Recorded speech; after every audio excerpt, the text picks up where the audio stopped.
നമുക്കിന്നൊരു chicken recipe നോക്കിയാലോ? Hello, ഇന്നൊരു ചിക്കൻ ചുക്ക ഉണ്ടാക്കുന്നത് കണ്ടാലോ? സംഭവം സിമ്പിളാട്ടോ. അതേ ക്ലീശ സംഭവം. ആദ്യം തന്നെ മുളക് പൊടി, മഞ്ഞൾപ്പൊടി, ഉപ്പ് ഇതിട്ട് അങ്ങോട്ട് മിക്സ് ചെയ്യുക.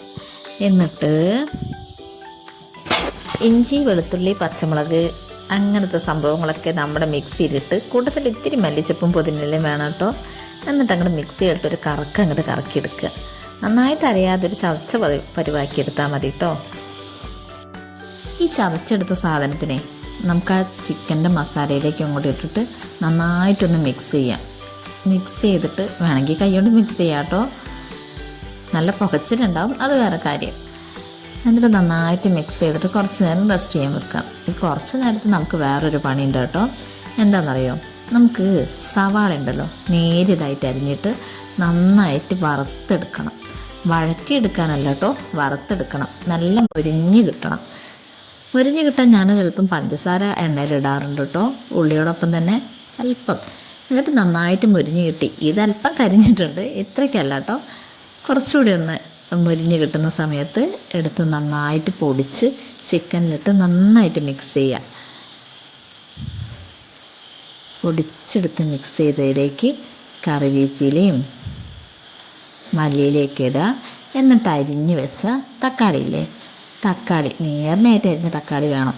തക്കാളി ഇട്ടതിന് ശേഷം നന്നായിട്ട് അങ്ങോട്ട് കൈകൊണ്ട് മിക്സ് ചെയ്യുക.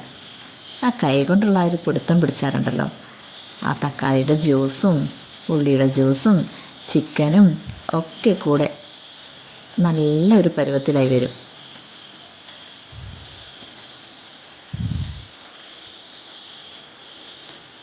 നമ്മൾ ഈ ഡിഷിൽ വെള്ളമൊന്നും ചേർക്കുന്നില്ല കേട്ടോ. വെള്ളമൊന്നും ചേർക്കാതെയാണ് നമ്മൾ ഈ ഡിഷ് ഉണ്ടാക്കുന്നത്. അയ്യോ, പറയാൻ വിട്ടുപോയി, ഇതിൽ മറ്റൊരു സാധനം കൂടെ ഞാൻ ചേർത്തിട്ടുണ്ടായിരുന്നു, ഗരം മസാല. ഗരം മസാല ചേർക്കുന്ന ടൈമിൽ എനിക്ക് വീഡിയോ എടുക്കാൻ വിട്ടുപോയിട്ടുണ്ടായിരുന്നു കേട്ടോ. അങ്ങനെ നമ്മൾ നന്നായിട്ട് കുഴച്ചിട്ടുള്ള ആ ഒരു ചിക്കൻ ഉണ്ടല്ലോ, നന്നായിട്ട് അടച്ച് വെച്ചിട്ട് വേവിക്കണേ. ഞാനിപ്പം വേവിച്ചു, അടുപ്പിൽ വെച്ച് വേവിച്ചതിന് ശേഷം ഒന്ന് ഇളക്കുമ്പം കണ്ടോ, ആവി വന്നിട്ടൊന്നും കാണുന്നില്ലായിരുന്നു. അങ്ങനത്തെ ഒരു പരുവത്തിലായിട്ടുണ്ട്. ഇപ്പം കണ്ടോ, തീരെ വെള്ളമൊന്നുമില്ല. നമുക്ക് നമ്മുടെ ചിക്കനൊക്കെ കാണാം. പക്ഷെ കുറച്ച് നേരം കൂടി ഇട്ട് വേവിച്ചാൽ, അടച്ച് വെച്ചിട്ടാട്ടോ നമ്മൾ വേവിക്കേണ്ടത്. അപ്പം തുറന്നാലുള്ള അവസ്ഥ ഇതാണ്. നല്ലൊരു അച്ചാറ് പരുവായിട്ടുണ്ട്.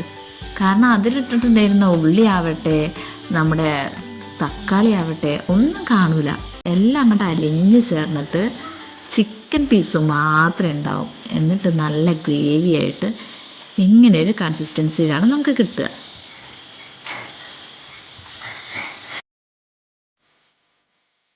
ചോറിനോടൊപ്പം ആവട്ടെ, ചപ്പാത്തി ആവട്ടെ, ബ്രെഡ് ആവട്ടെ, പൊറോട്ട ആവട്ടെ, പത്തിരി ആവട്ടെ, വെള്ളപ്പാവട്ടെ, എന്തിനോട് നല്ലൊരു കോമ്പിനേഷൻ ആവട്ടെ ഇത്.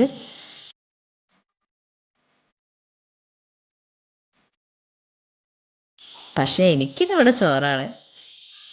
ചോറും കൂട്ടി നമ്മുടെ ചിക്കൻ ചുക്ക അങ്ങോട്ട് അടിച്ചാൽ അടിപൊളിയാണ്. അപ്പോൾ വീഡിയോ ഇഷ്ടപ്പെട്ടിട്ടുണ്ടെങ്കിൽ ലൈക്ക് ചെയ്യുക, കമൻറ്റ് ചെയ്യുക, സബ്സ്ക്രൈബ് ചെയ്യുക, ഷെയർ ചെയ്യാനും മറക്കരുത് കേട്ടോ. അപ്പോൾ ഇനിയൊരു വീഡിയോ ആയിട്ട് നമ്മൾ വരാം. അപ്പം വീണ്ടും കാണുന്നതായിരിക്കും. ബൈ.